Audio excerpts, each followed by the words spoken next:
will witness scenes never before seen on a motion picture screen. You will see Frankenstein take the eyes of one man, the brain of another.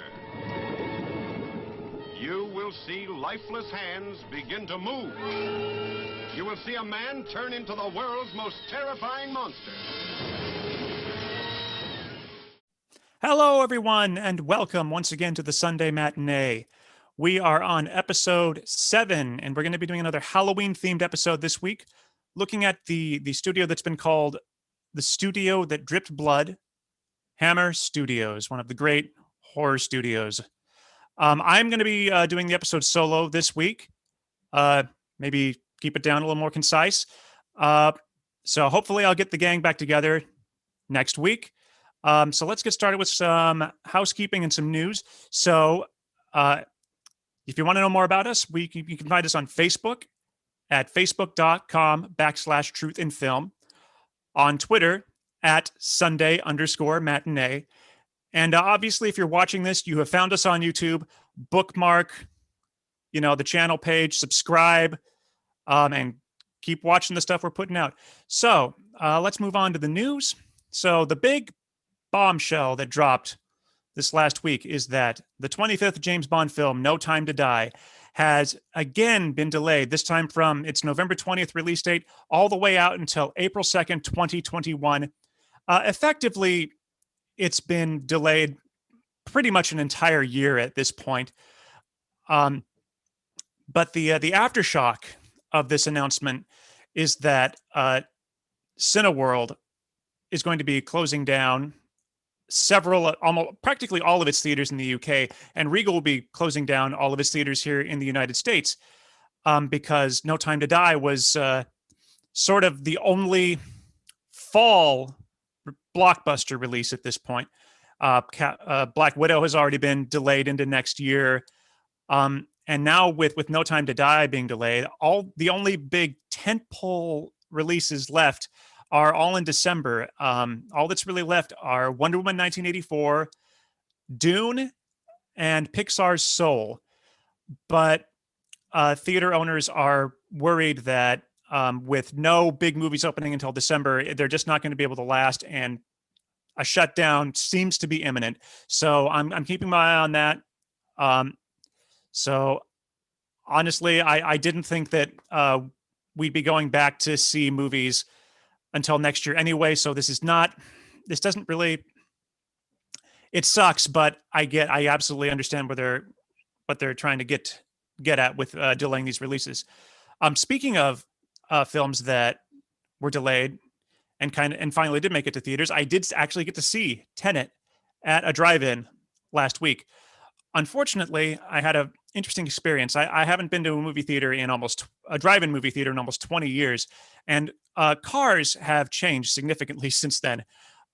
So I'm went with my newish car, it's only a couple years old, to a drive-in, and realized, partway through that if I try to use the radio in my car without the engine running, now because, cars are so much smarter than they used to be, the system will continually beep at me and tell me that I need to be operating my applications with the engines running, or I'm draining the battery. And so, of course, for the first few minutes, I kind of panicked. I was like, oh my God, is my car going to die while I'm sitting here at a drive-in?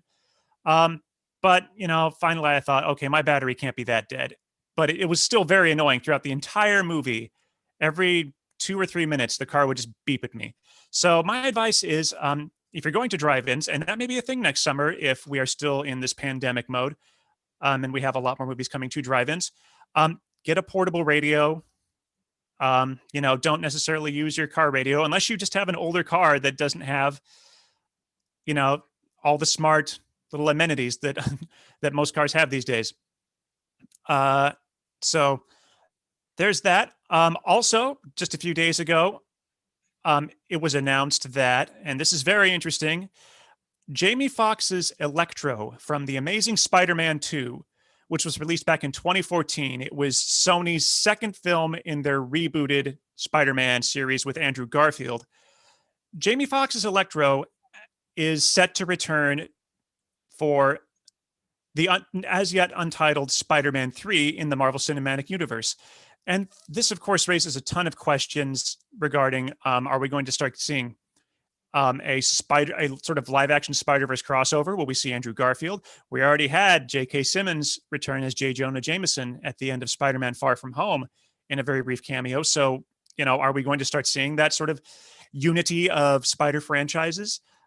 I'm hoping to get the crew on board to discuss this sometime in the next few weeks, because it's kind of a big deal. So that is the news for the week. So, Hammer Studios.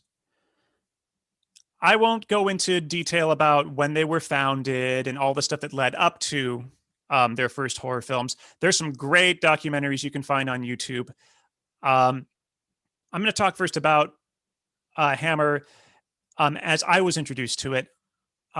So, as has been stated many times, I was raised on the Universal horror films that were produced between 1931 and about 1945-ish. So the Frankensteins, Draculas, the Wolfman, all those. So Hammer was sort of like the next step, a sort of rite of passage, you might say. My first exposure to it was actually my dad had these two VHSs. One is called Frankenstein, the Cinematic Scrapbook, and it's an hour of Frankenstein movie trailers, starting with the first Universal Frankenstein and ending with Young Frankenstein. So it just shows all the Universal trailers first, and then the first one it shows after that is The Curse of Frankenstein, which was Hammer's first Frankenstein film. And then shows all the Hammer trailers with a bunch of other random Frankenstein trailers thrown in between. So that was my first exposure to Hammer Frankenstein. We had another VHS called Monster Mania, which was just an assortment of random horror movie trailers. And in that one was the trailer for Horror of Dracula, or Dracula as it's just called in the UK. So that was my first exposure to Hammer's Dracula. I was at the time really not old enough to actually get to see the Hammer films yet, because they are, like I said, they're a step up.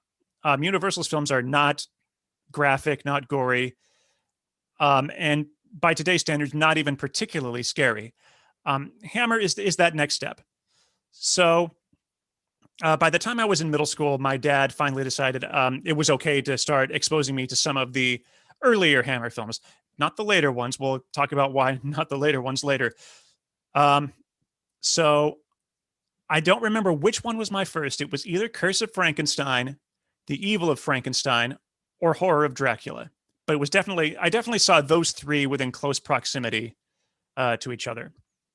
So, and then it just sort of, like, there was a sort of, I sort of saw a couple of them on VHS, but I didn't start my own movie collection until like DVD was a thing, and Hammer films weren't particularly easy to find on VHS. And I'll get to that later on in the episode. But I'm going to talk about now the humble beginnings of horror over at Hammer. So, like I said, Hammer had been established well before, way back in the 30s. They were making all kinds of films. And this is over in Britain. So that's a British studio. There's a studio that was old enough that one of Universal's iconic horror actors, Bela Lugosi, was in one of their films, The Mystery of the Mary Celeste, which is also called The Phantom Ship. This was in 1935. Now, 20 some years later, television is a thing, and Hammer is a studio now that needs to figure out how to get bodies back into movie theaters and away from the televisions.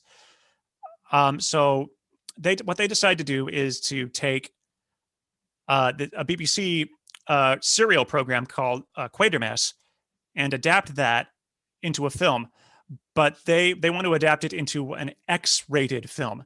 Now, back then, the X rating, or the X certificate, as it would have been called over in Britain, meant that a film may not be suitable for persons under the age of 16, which is not what it means now.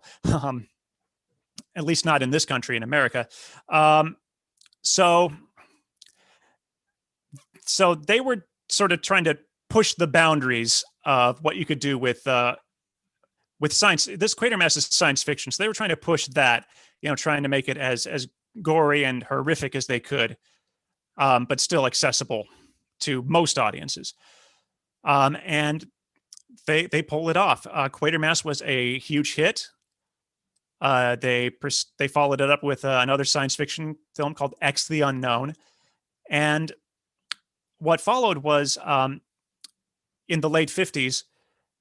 Hammer Studios was approached by an American named Max Rosenberg, and he pitched an idea to them. He said, why don't you remake Frankenstein?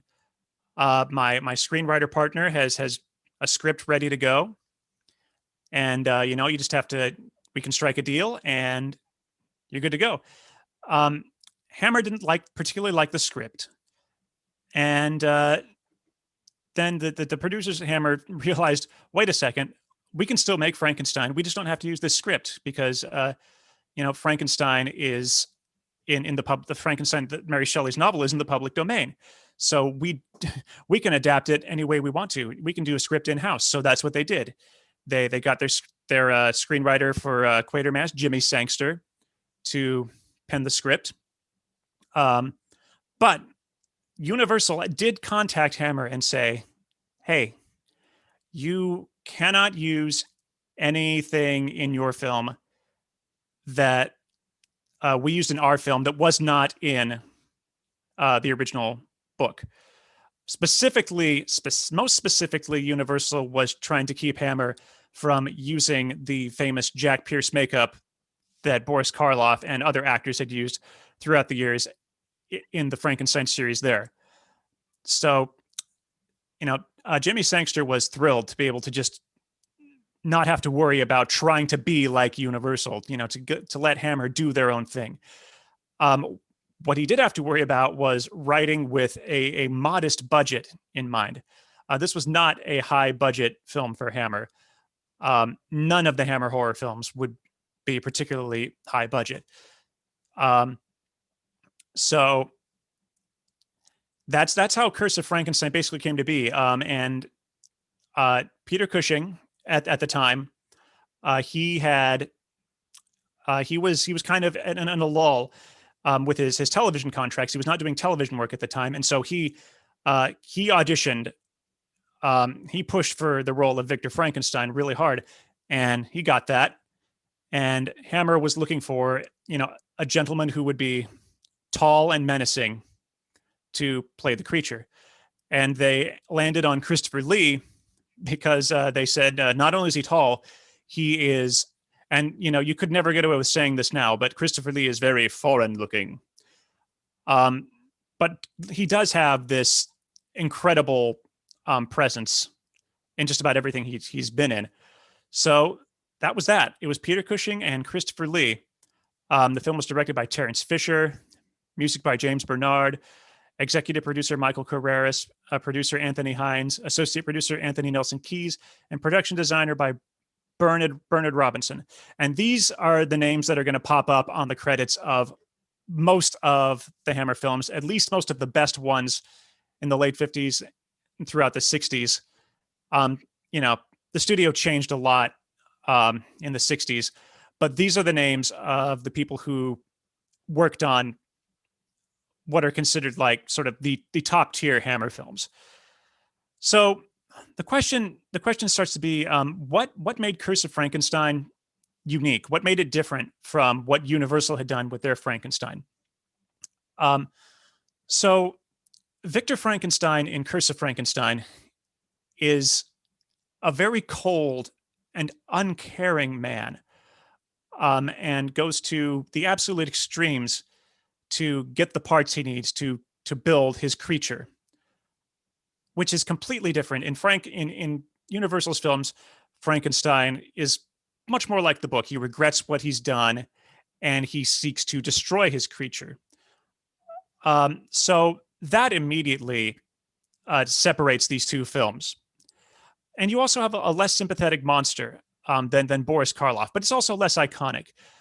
Christopher Lee's creature doesn't even show up until probably about halfway into the film, and doesn't do much, but what he does is very effective. But he never speaks. Boris Karloff would get to speak in The Bride of Frankenstein. The settings were considerably less. There was less spectacle. What James Whale did in Frankenstein and Bride of Frankenstein was create this great grand castle with this great grand storm. The creation scene in that is it's spectacle. It's lightning and thunder, and it's also mimicked extremely well in Young Frankenstein. The creation scene in this is much more ambiguous, much more like Mary Shelley. You're not sure what, you get the feeling electricity has something to do with it because the creature doesn't come to life until lightning strikes the weather vane outside the house. But the apparatus that Frankenstein puts together, it seems a lot more like it's a mixture of chemicals than it does electricity and technology. So it's much more vague, much more like Mary Shelley. And also just the settings themselves, almost the entire film takes place inside Frankenstein's manor house. There's not a lot of exterior stuff. And they really don't go beyond the house, except for the scenes that sort of sandwich the movie. This movie is told as a flashback. And Frankenstein is in prison at the beginning of the film, and we catch up to him again at the end. And he's sent to the guillotine for the murders that his creatures committed, and no one believes that he has built a creature, except for his assistant, who vowed that, who basically vowed that he would stop Victor at any cost. So that's what Curse of Frankenstein is, and most importantly, it was the first Gothic horror film, and really, I think the first horror film in general, to be filmed entirely in color. And they really did step up the gore from what Universal did. You see severed hands with blood, eyeballs. The makeup for Christopher Lee is much more. It's a little more disgusting than Boris Karloff. Boris Karloff's is menacing. Christopher Lee's makeup on his face really looks like it's scars everywhere, and it's again not nearly what you'd expect from, by today's standards, but it's still much more horrific than what Universal did. So that was Curse of Frankenstein. It was, there wasn't really a horror film throughout all of the 50s. Everyone in the American studios were all doing science fiction. They were all doing, giant bugs, other types of giant animals. The Creature from the Black Lagoon might be the closest that a studio got to doing a sort of traditional monster, only because it was, a normal-sized creature, like the size of a man. It was another man in a suit. In over Japan, they were doing Godzilla, so everything was getting bigger. It was all about reactions to the discovery of atomic energy and the dropping of the atomic bombs on Hiroshima and Nagasaki, and the threat of global nuclear war. So Hammer did something that was, very different from what everyone else was doing. And it was, I given that no one else was making horror films, it was kind of a gamble, but it paid off. It was a huge success, especially considering its very modest budget. The critics ripped it apart. Of course, now critics look back on it and say, "Oh, it's a classic. It's one of the most influential horror films to come out of Britain." But that would not change for Hammer over the years. Critics would typically, even when they liked it, they would still say it's disgusting, and some of the stuff they do in it is barbaric. And again, by today's standards, not even close. But yeah, so let's take a quick look at the trailer for Curse of Frankenstein. More than 100 years ago, in a mountain village in Switzerland, lived a man whose strange experiments with the dead have since become a legend. A legend that is still told with horror the world over.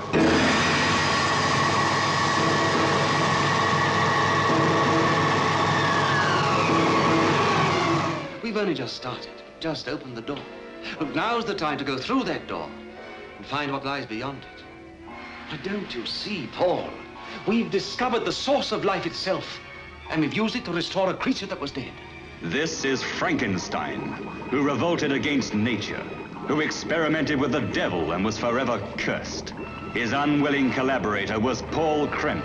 I can't prove you murdered, but I can stop you using his brain. Why, he has no further use for it? Don't be a fool! Be careful! You damned it! Only 2 women ever entered this house of evil. Elizabeth, come back! Elizabeth, the lovely cousin who had promised to marry him, and Justine the maid, who kept passionate and secret rendezvous with her master. Won't you understand you're in real danger? What Victor is doing is dangerous to everyone in the house. Now, you cannot possibly conceive what dreadful thing he's planning to do. What are you trying to tell me, Paul? That Victor's wicked? Insane? Wicked, insane, evil. Call Frankenstein what you will. A demon had made a man-made monster, and now the monster was the master. Paul, what are you going to do? For your sake and to protect Elizabeth, I've so far kept silent. But now I shall go to the authorities and have them destroy that creature. And see that you pay for these atrocities. No!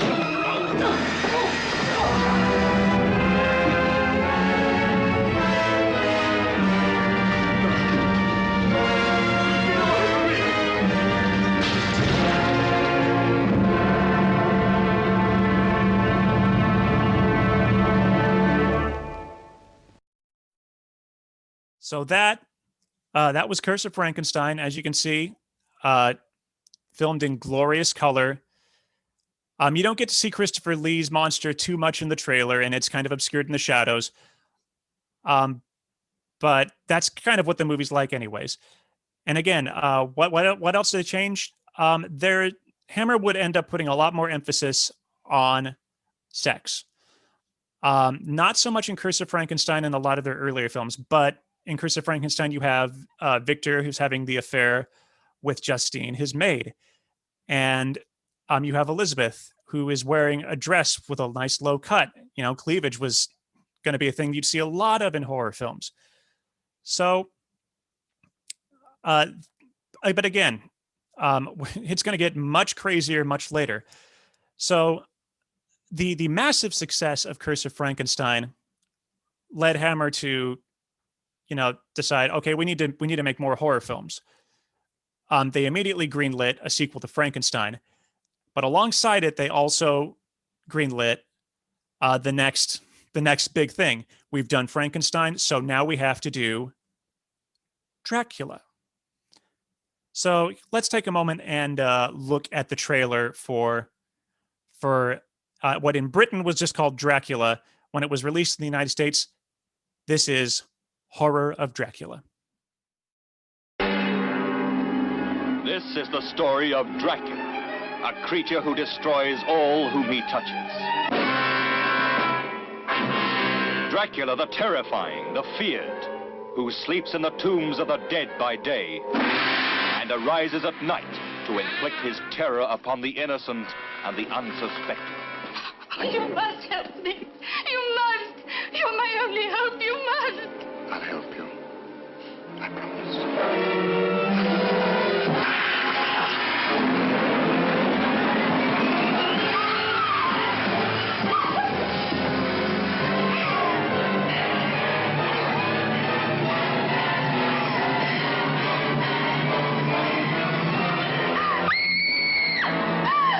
Please try and understand. This is not Lucy, the sister you loved. It's only a shell, possessed and corrupted by the evil of Dracula. How do you destroy a fiend who has so far proven himself indestructible? Those who come to end his reign of terror stay to become his victims. Castle Dracula is somewhere here in Klausenberg. Will you tell me how I get there? You ordered a meal, sir. As an innkeeper, it's my duty to serve you. When you've eaten, I ask you to go and leave us in peace This is the doctor who dares to challenge the vampire Dracula. This is the anguished man who fears for the lives of his beloved, the girl who is his sister, and the one that is his wife. Dracula, the bedeviled master of all that is evil.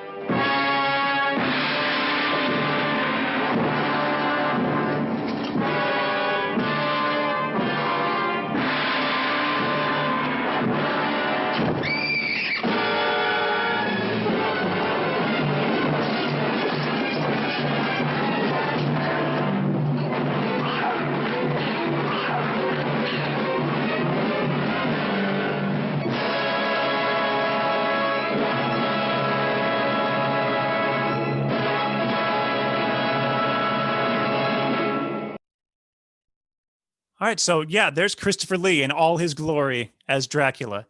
Almost all of the crew from Curse of Frankenstein returned to do Horror of Dracula.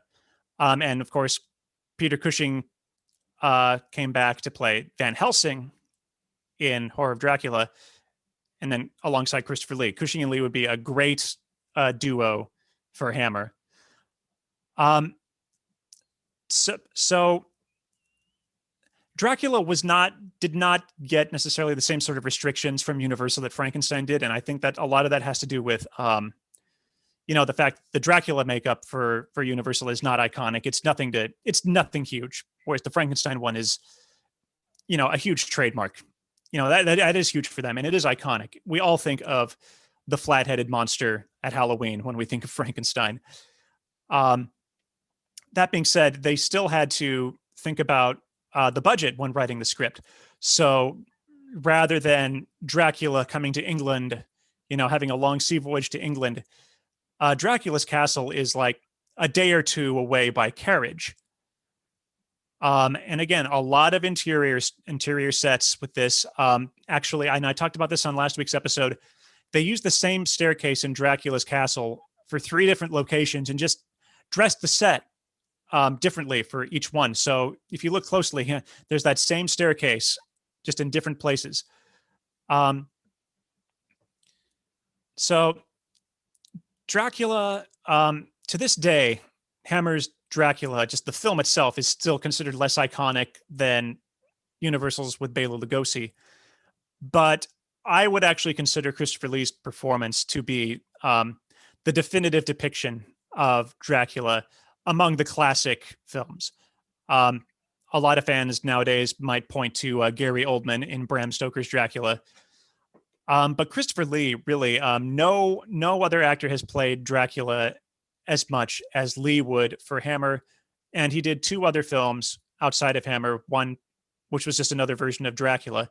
And then he appeared as Dracula in a comedy. So he did it a lot between 1958 and about 73. So for 15 years, which is, that's he would play it. He played Dracula the same way that like Chris Evans and Robert Downey Jr. would do their characters for Marvel. It was a lot. Now, let's see. One thing also about Dracula is even though there are fewer outdoor pieces, it's a lot of indoor sets, it feels like a more kinetic film than what Universal had brought along. Universal's Dracula was based on a stage play, so it feels like you're watching a stage play on film. It's pretty slow. And Bela Lugosi, does not do that much physical work for the role. He's menacing, absolutely. He can do a lot with stillness, but Christopher Lee is sitting there. I shouldn't say sitting there. He's running, he's jumping, he's whipping the horses in this carriage. He's moving right along, and nothing shows that off better than the final fight between Van Helsing and Dracula in Dracula's castle, where he just leaps at Christopher Lee leaps at Peter Cushing and has to restrain him. And then, of course, Peter Cushing, just as physical, runs across a table, dives and grabs the curtains in front of the window, rips those down, and the sun comes crashing through, and Dracula dies. In Universal's film, Dracula dies off camera, in his coffin, and is staked through the heart by Van Helsing, and you just hear the the low screams, and it's comparably very dull. What they brought to Dracula was a massive amount of energy, and Christopher Lee brought a massive amount of sex appeal. Again, it's not as prominent as it's going to be in the later films, but this was a Dracula who really felt like he was seducing his victims, with just as much with his looks as with his crazy hypnotic energy. So those are the first two films that really launched Hammer. So what happens next? We're actually going to sort of follow the Frankenstein and Dracula franchises first, because Hammer had very few franchises, unlike Universal. They had Frankenstein and Dracula, and they had 4 mummy films. Maybe they had more. I know of 4, but the 4 mummy films have zero continuity. They are not linked by anything other than the fact that they feature a mummy. Whereas Frankenstein and Dracula, their continuity exists in the sense that Peter Cushing, appears as Frankenstein throughout all those films, and Christopher Lee appears as Dracula throughout all those films. But things happened that really changed up how it worked. I think that what they did with Frankenstein and bringing back Peter Cushing to play Victor Frankenstein throughout the films works better than bringing back the monster the way they did with Universal. So Victor Frankenstein would just be trying to create a new creature for every film. So that allowed for him to have, this 6-film arc to develop his character, even though, again, we're going to talk about how the plots don't necessarily fit together at all. But it works a lot better to have a human character sort of be the focal point of these stories as opposed to the monster, because especially a hyper intelligent character like Frankenstein, because there's always something for Frankenstein to do. In Universal's films, there wasn't always something for the monster to do, and ultimately it ended up serving as a background character in its own films, which is a real drag as you get on into those later films. So one of the things, what came with success with these first 2 films, with Horror of Dracula and Curse of Frankenstein, was studios now wanted to work with Hammer. Hammer was a small studio, and they needed partners to not only help get these films produced, but distributed, especially in other countries. So in the early 60s, Universal was one of these partners, one of their production partners. So by the time they got to the 3rd Frankenstein film, The Evil of Frankenstein, Universal was producing on this one, and they said, go ahead, you can model your makeup design after the Jack Pierce makeup that we used for Boris Karloff, and you can take story ideas that we've used in our films. And so Hammer did that. Going back, the second film, Revenge of Frankenstein, literally picks up right where the first film left off, with Frankenstein on his way to the guillotine. And he, of course, manages to escape and gets through that film. And at the end of that film, he is, using an alias, and he's a doctor in London. He's left mainland Europe. We get to Evil of Frankenstein, and suddenly Frankenstein is back in Europe, and there seems to be no indication that the last 2 films even existed. The Monster and Evil of Frankenstein is his first creation. And when we pick back up in the next film, Frankenstein Created Woman, it's difficult to say, is this a sequel to Evil of Frankenstein? Is it a sequel to Curse and Revenge of Frankenstein? Or are we now going into another separate continuity? So the last 4 Peter Cushing Frankenstein films, Evil of Frankenstein, Frankenstein Created Woman, Frankenstein Must Be Destroyed, and Frankenstein and the Monster from Hell, may not really fit into a continuity, but you got to see Frankenstein change as a character throughout these films. going from cold and heartless to just cold in Revenge of Frankenstein, a little more heroic, but still subtly not very caring about other people, but less deliberately evil. And Evil of Frankenstein, probably the most heroic the character gets. It feels like they try to present Frankenstein as a victim of people, of the villagers. They're all fools. They don't understand what he's doing, and so Frankenstein is the victim of that. The villagers throw him out, and oh, woe is me. Frankenstein created woman. He kind of goes back to that sort of Revenge of Frankenstein. Smart, and he actually seems to care about people, but he's still a little cold and callous and calculating, and really still only uses people for his own means. And then you get to Frankenstein Must Be Destroyed, and suddenly he is as evil as it gets. I'm not going to go into some of the stuff because there are terrible stories of what they did to the character in that film. But he is genuinely the most evil you get. And then you get to Frankenstein and the Monster from Hell, and he seems to be sort of at reaching the end of his life. And it looks like he may be passing the torch on to another character. But that would be the last film. There actually is one other Frankenstein film that Hammer did between Frankenstein Must Be Destroyed and Frankenstein and the Monster from Hell, called Horror of Frankenstein, which was a remake of Curse of Frankenstein with a slight comedic edge to it. I haven't seen it, but they recast Victor Frankenstein, another Hammer actor, Ralph Bates, who would appear in a couple of Hammer films. But it was a dud, and thankfully they went back to Cushing's character for their final film. So it's a strange evolution, but ultimately, because you are following Peter Cushing, who is such a professional at what he does and just dives head into his roles, head first, I should say, into his roles. You get a series that I would say, all around is better than Universal's.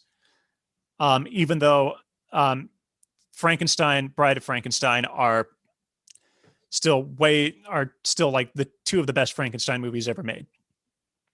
So that's in a nutshell, that's Frankenstein.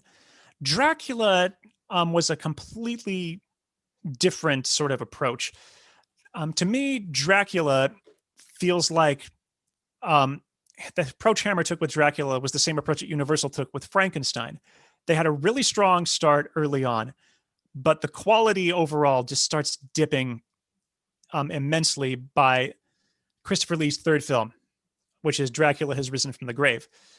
So what had happened was the second Dracula would have been released very shortly after the first film, but Christopher Lee wasn't available, and they changed the script around to include a new vampire. And they were able to get Peter Cushing to come back to play Van Helsing, which was great. It established a continuity between this film and the first one. So this was called Brides of Dracula, which is also a misleading title. But despite the fact that Christopher Lee isn't in it, Brides of Dracula is highly regarded as one of the best Hammer films. The production design alone is incredible. The castle, Baron Meinster's castle is just incredible. It's one of the best set pieces that exists in a Hammer film. And it's got some of the creepiest moments. I think it's the only Dracula film to feature vampires actually coming up out of the dirt, out of the ground, breathing their first breath of the undead life, so to speak. And David Peel plays Baron Meinster, and he's not nearly as does not nearly have the presence of Christopher Lee, but he makes a suitable vampire, extremely charming. For me, though, the end of the film gets a little awkward. It's good with the action, but it's one of those endings where it's like, I don't understand why this is what kills the vampire. Basically, they're in a burning mill, and Van Helsing, gets to the top of the mill, and the vampire is down the outside, and you can see the moon is casting a shadow, the windmill's arms, down onto the ground, and Van Helsing leaps up and jumps onto one of these, one of the blades, I guess, I don't know what you call one of the arms of the windmill, and pulls it down so that it's casting the shadow of a cross on the ground, and that's what kills the vampire. And it's like, you're kind of pushing it there. But that being said, it's still a great film. But then it would be almost, gosh, it'd be almost 8 years between Horror of Dracula and the next like official Christopher Lee Dracula film, Dracula, Prince of Darkness. And Christopher Lee's dialogue for that film, he asked for it to be cut considerably because he considered it to be so bad. And he also had to enter it. He said, I'll only do this film, and I'll explain this part later, because he was always so reluctant to return to Dracula because he loves the book so much. And every subsequent film just keeps going further and further away from what the book is. So that's basically what happens throughout all of Dracula. And the problem is, after Dracula, Prince of Darkness, the movies start to focus more on these younger protagonists. The lovers in the first handful of films are, they're adults. We're talking adults that are, in their 30s or their 40s, and maybe even 50s. But by the time I get to the third film, Christopher Lee's third film, I should say, Dracula Has Risen from the Grave, we're starting to focus on these young lovers in their early 20s. And it's always this, this forbidden love. She's the daughter of so-and-so. He's the son of so-and-so. One's rich, one's poor. They can't possibly be together. But hey, Christopher Lee Dracula shows up and upsets the order of things, so they can be together in the end. So that's kind of how it ends up going. And it gets incredibly tedious. So the fourth film, Taste the Blood of Dracula, actually did originally recast Dracula. It was actually, honestly, it could have been the best one since the first, if they stuck with the original concept, which was to so again, Ralph Bates, the actor who played Frankenstein in Horror of Frankenstein, appears in that film as a gentleman named Lord Courtly, who convinces these three other gentlemen to partake in a ritual with him to drink the blood of Dracula, which, I won't get into it, but somehow he is able to get the blood of Dracula from the previous film where Dracula has died. So in the original script, he drinks the blood and he just becomes Dracula. And then you'd have Ralph Bates as Dracula, and it's great. But the U.S. distributor for Taste the Blood of Dracula, which I believe was Warner Brothers, could be someone else, but I think it's Warner Brothers. They wanted Christopher Lee to be in it because he drew in audiences. So Hammer, once again, had to go to Christopher Lee and say, hey, we need you for this film. And so the entire concept had to be completely, upended. And rather than Ralph Bates becoming Dracula, he drank the blood and then became Christopher Lee. But they didn't know what to do with Christopher Lee. So he basically sort of sat around as a background piece for most of the film. So then we get to Scars of Dracula. And this film was released around the time of Horror of Frankenstein. And I think the idea was they wanted to reset the continuity with that one, because much like the Frankenstein continuity resets, Taste the Blood of Dracula, Dracula dies in London. And all of a sudden, he is, in Scars of Dracula, he's back in his castle in the Carpathian Mountains in Transylvania. And it makes absolutely no sense. But then after that, you have Dracula AD 1972, which actually set the story in, at the time, modern day London. The only thing that saves Dracula AD 1972 and its immediate sequel, The Satanic Rites of Dracula, is the fact that Peter Cushing came back to play a descendant of Van Helsing, and those two got to actually fight each other again for the first time since the first film. And those are the best parts of those two movies. But other than that, they focus way too much on the fact that they're set in modern times. So there you have a lot of young hippies who get into trouble and resurrect Dracula. And it's like it's just getting very tedious. What the films do kind of what they do kind of predate, and they predate the concept of, like, in slasher films. Okay, I'm going to start this over. So, people think that the idea of the killer killing, you always kill the bad girl, the girl who sleeps with everybody, and the virgin always gets away. That idea kind of started in these Dracula films. So, like in The Dracula Has Risen from the Grave, Dracula, he's able to turn one of the women who is trying to sleep with our protagonist, but he's really after, the beautiful blonde virgin who's also the daughter of the priest who tried to kill him at the beginning of the film. And of course, our male protagonist is also the lover of the beautiful blonde virgin. So it's like that basically does set up that trope.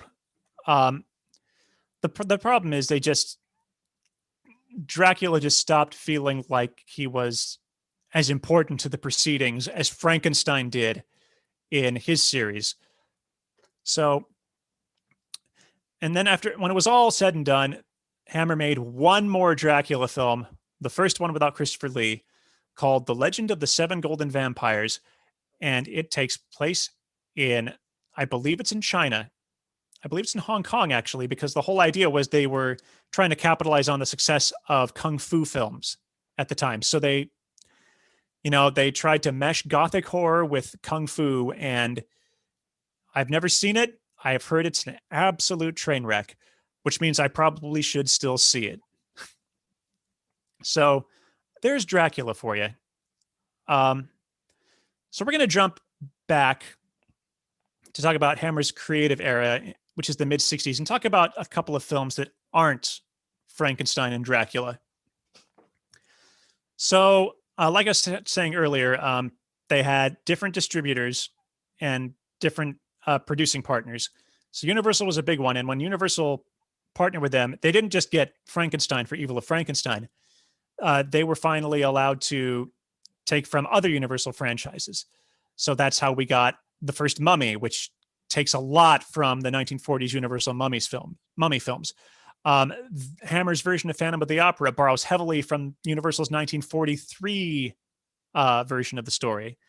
And Universal also co-produced The Curse of the Werewolf, which actually does not take too much from Universal's own Wolfman films, but really actually tells a great original werewolf story from Hammer.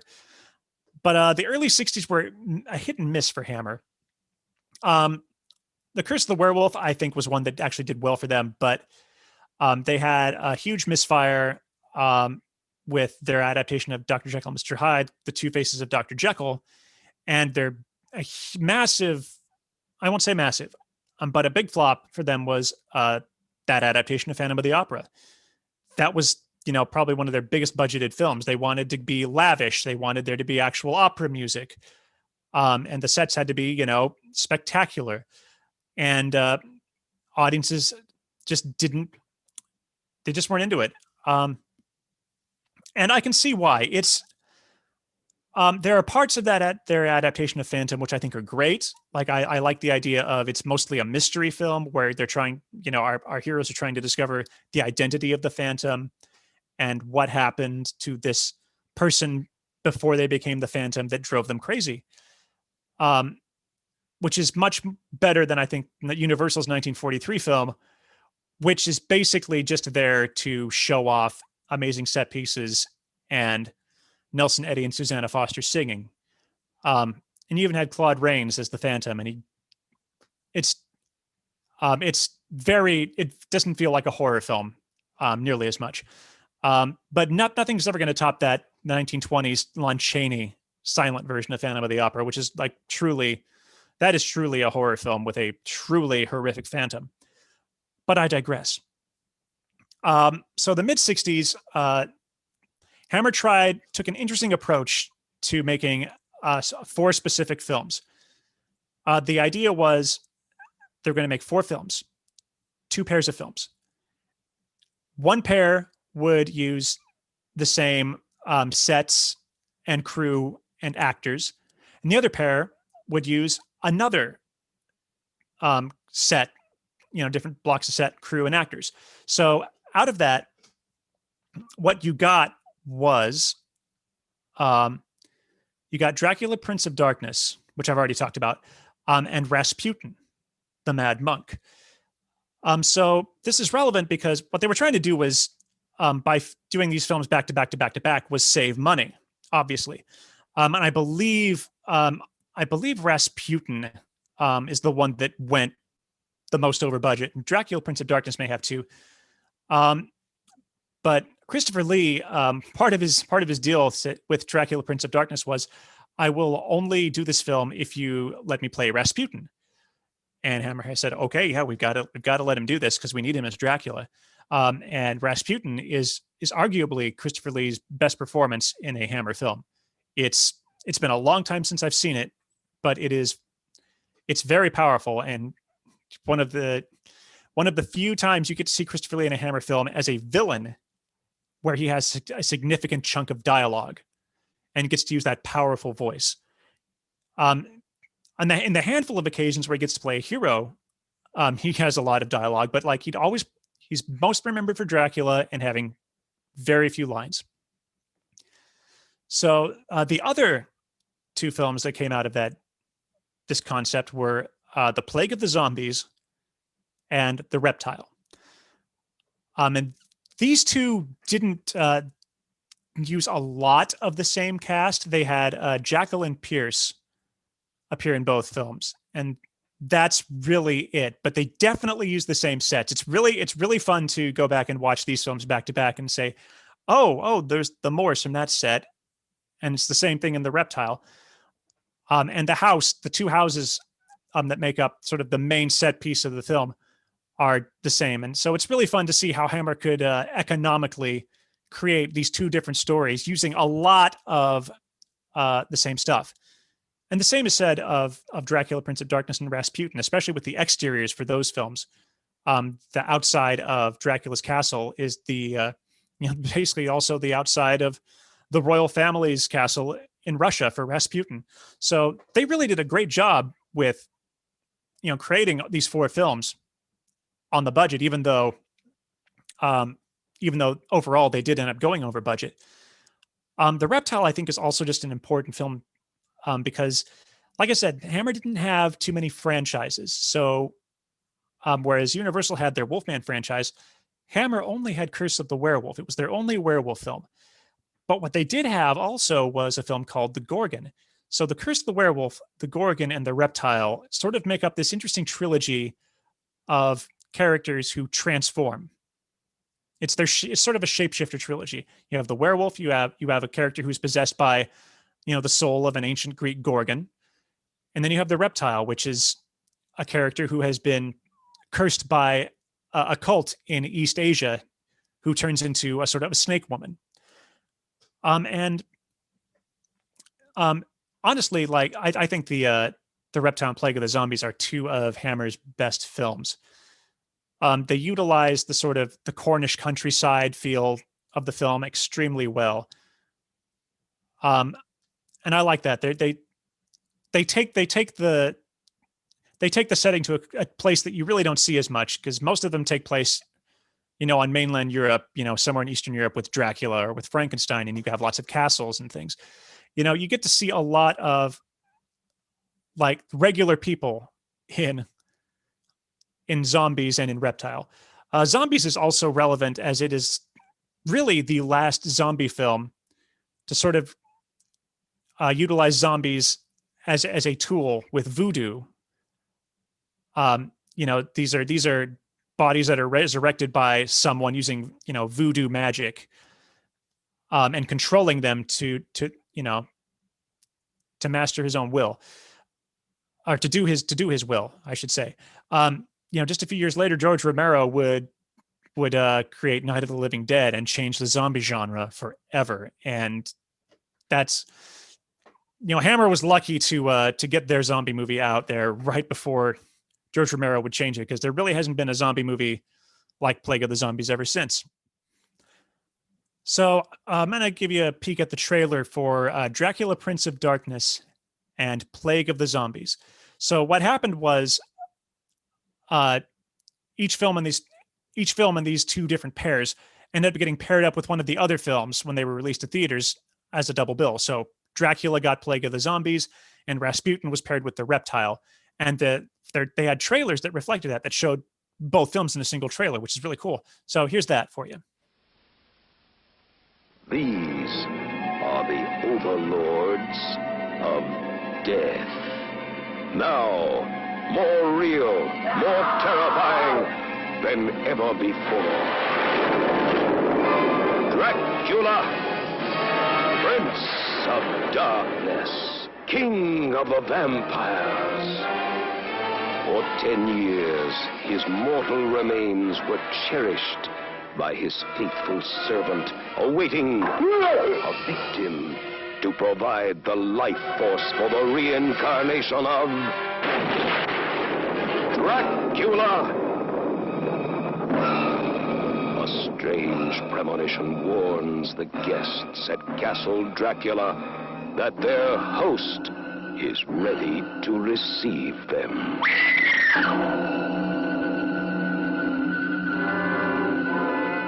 I must kill him. He is already dead. He is undead, Mr. Kent. He can be destroyed, but not killed.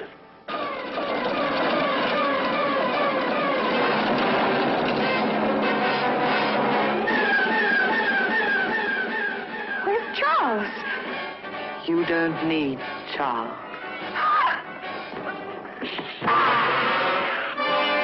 Dracula, Prince of Darkness.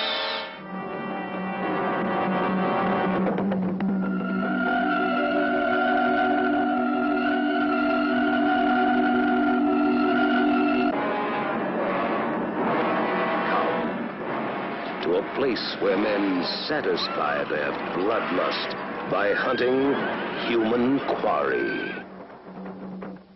Come to a place of fear, where even an innocent corpse can find no peace.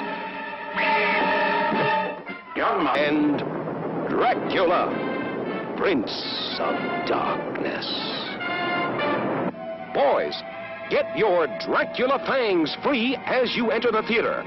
Fight back against the world's most evil man, Dracula, Prince of Darkness. Girls, get your zombie eyes free as you enter the theater.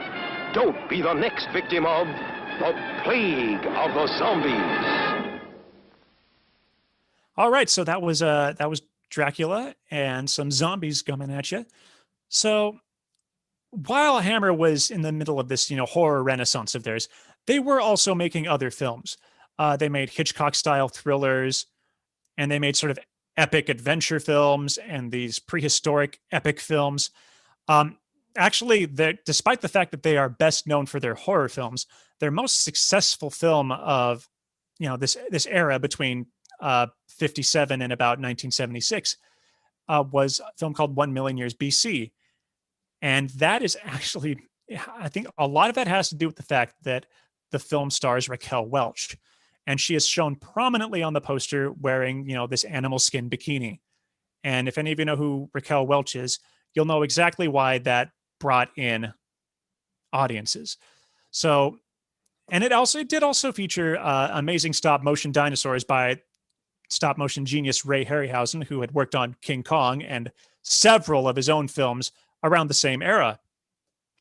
So they weren't just making horror films, but horror films were what they were best known for. It's just like how Universal, Universal didn't just make horror films. They made all kinds of films in all kinds of genres, but Universal had a much broader range of productions than Hammer would. even with all these other films they're making outside of horror, Hammer was just a horror studio. But that wasn't going to last too much longer because he started getting into the late 60s and early 70s. And Hammer never really raised the budget on any of their films. They kept their budgets super duper low. And this finally came back to bite them because they were finally starting to get some serious competition. Hollywood was starting to get back into the horror business. And they were showing up with bigger budgets, or in the case of Night of the Living Dead, low budget, but better scripts and more relevant themes. This was, they were dealing with having to compete with films like The Exorcist, Rosemary's Baby, and also just filmmakers on mainland Europe, particularly in Italy, were starting to get into the business of horror films. And they actually had a rival in Britain, Amicus Films, which Christopher Lee and Peter Cushing, they would do films for Amicus too. And Amicus Films is not nearly as memorable as Hammer. They're not as well renowned, but they had some great films. They have the original Tales from the Crypt film. So they did a lot of anthology films. So there was a lot going on, and Hammer was no longer really had a monopoly on the genre. So as the years progressed, rather than going bigger budget or changing up your stories, Hammer decided, okay, let's make a Dracula movie, but we need to have more blood, or we need to start showing up. We need to, like they'd say, okay, we need nudity in this film. We need to draw in an audience, and it's like it seems ridiculous now, and it didn't always work. They had a series of vampire films called the Karnstein trilogy, which is based on it's either one or a series of books. And the big draw was, lesbian vampires, lots of nudity. That was their draw. And the second film in this trilogy, Lust for a Vampire, is I haven't seen it, but I've heard terrible things. Again, you have Ralph Bates was in it, and this one was written and directed by. Actually, it may not have been written. I think it was written by Jimmy Sangster, but Jimmy Sangster definitely directed it. And if you watch interviews with Sangster about Lust for a Vampire, he'll talk about how he bumped into Ralph Bates one day. They weren't too thrilled with the film, but they decided it had just opened, and he bumped into Ralph Bates and said, our film is playing just down the road. You want to go catch a showing? And they went in, they caught a showing of it, and they had not realized that the studio had added a sort of pop song into Ralph Bates's lovemaking scene with the vampire, and they were absolutely mortified of the film in general. So that's the direction that Hammer was going. There are some actual gems in their later catalog, highly regarded. And again, I need to see a lot more of their films because we'll talk about in a second how they're hard to come by. For years, have been hard to come by. But films like Captain Kronos, Vampire Hunter, which was sort of a swashbuckling vampire tale, which seemingly had set up a new series of films, and that would have been great—a vampire film with a heroic character, leading the charge, as opposed to following the vampire throughout the series. So, they had a good run. They did have a really good run. The late 50s through the mid 60s was a really great run for Hammer, but things started going downhill, and it finally ended in, I believe it was 1976, with the film To the Devil a Daughter, which was based on a Dennis Wheatley novel, and they had already found success with Dennis Wheatley in the mid 60s with The Devil Rides Out, which is regarded by many to be the best Hammer film. But To the Devil a Daughter, from what I've seen of it, looks like it takes place again in sort of the modern time, does away with the gothic aesthetic. So And I think again, just a low budget thing. You couldn't compete with The Exorcist and what other studios were doing back then. And even though they brought back Christopher Lee to do it, Christopher Lee, who had really not done a lot of Hammer films after he left Dracula because he'd just sort of gotten tired of doing that. He'd finally started seeing success outside of horror with James Bond. He was the man with the golden gun. He was doing other things. So they were able to get him back, and even he couldn't save it. And that was sort of the end of Hammer Productions for films. They did television for a little bit longer, and then they just sort of shut down. I mean, basically hibernation, because I say hibernation because in this last decade, there has been a Hammer revival. And I see it as a two-pronged approach. The first being home video. Now, I started watching these films on VHS. And again, I wasn't really collecting films until DVD. So I don't know the extent to what films were ever released on VHS here in the US. I know a lot of the early Frankenstein and Dracula ones were. Some of the film, like The Reptile and Plague of the Zombies, were. But then you got into DVD, and there weren't really a lot of Hammer films that ended up coming to DVD. Again, it was mostly just the early Dracula and Frankenstein films. Even the later ones were incredibly hard to come by. Blu-ray has been an absolute blessing for Hammer. Particularly starting in December of 2018. At that time, this label, Scream Factory, under the Shout Factory label, released Dracula Prince of Darkness on Blu-ray in a really nice collector's edition, which had a lot of supplemental material that had been around from the old VHS. So that was a great release back then. And it was either just days later or maybe even the same day, Warner Brothers releases Horror of Dracula on Blu-ray. So the first two Christopher Lee Dracula films are available at about the same time. And they'd actually already released, Warner Brothers had released The Mummy and some of the later Dracula films on Blu-ray. But these weren't the films that people were really looking for, because some of these had been around for a while and we already had them. To my absolute shock, Scream Factory has just kept releasing Hammer films to this day. I've added to my collection The Reptile, Plague of the Zombies, Phantom of the Opera, Curse of the Werewolf, Frankenstein Created Woman. The list goes on, and I've only collected maybe a handful of what they've released. And another distributor, Mill Creek, has handled a lot of the Hammer films that were released, I believe, in the States by MGM, or by Columbia, which is Sony now. And they've been releasing those, and they're about to release a massive box set with a huge number. Unfortunately, most of those are not their horror films. A lot of them are their Hitchcock thrillers. There's a handful of them, like Revenge of Frankenstein, Two Faces of Dr. Jekyll, and The Gorgon are all in there. So that it's still a great set for fans just of the studio in general. So it's just been a great time on home video to be a Hammer fan. There's still a lot of them that I wish would come to Blu-ray. Curse Frankenstein being the number one is still not available on Blu-ray. But overall, like it's been incredible. These are films that I never would have thought I'd be watching in high definition or, on home video at all, because there's just such a niche thing.